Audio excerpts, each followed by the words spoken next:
Difficile d'être un enfant modèle lorsqu'on sait qu'à Sarajevo, les siens luttent jour après jour pour leur survie. Ici, l'hiver arrive vite et il n'y a plus de bois de chauffage. Les arbres centenaires sont sacrifiés, les parcs sont dénaturés, les clôtures disparaissent.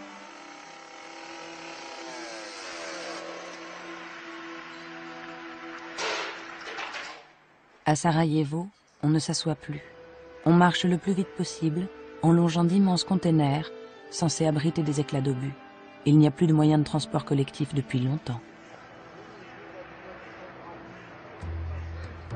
Un seul léger mieux, l'approvisionnement, qui s'est un peu amélioré grâce à la construction d'un tunnel secret creusé sous cette habitation anonyme, située à la lisière de l'aéroport. Sans ce tunnel, jamais les hommes, les vivres, les armes, les munitions nécessaires à la défense de la ville n'auraient pu pénétrer dans Sarajevo. Jusqu'à la fin de la guerre, le tunnel permettra aux assiégés de tenir. Manque de tout. Les coupures d'eau et de gaz succèdent aux coupures d'électricité. Sans électricité, plus de frigo ni de congélateur. En quelques jours, les habitants de Sarajevo sont contraints de manger leurs réserves. Ensuite, la faim survient avec son cortège de trafic, de contrebande et d'interminables files d'attente pour un morceau de pain. Qui aurait pensé qu'en 1992,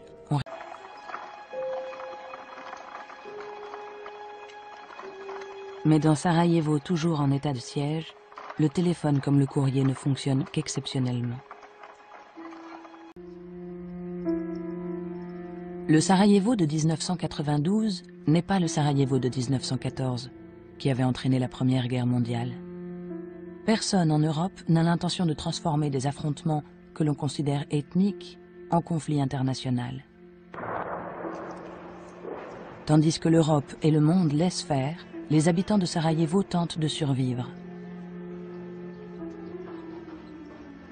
Jour et nuit, ils se réfugient dans les caves pour échapper aux obus qui font des ravages. Mais comment tenir enfermés des enfants des semaines durant? Vania et son frère, comme de très nombreux enfants de Sarajevo, vont être blessés lors d'une de ces fameuses accalmies dont les combattants ont le secret, attendant que les civils sortent de leur cachette pour reprendre les bombardements.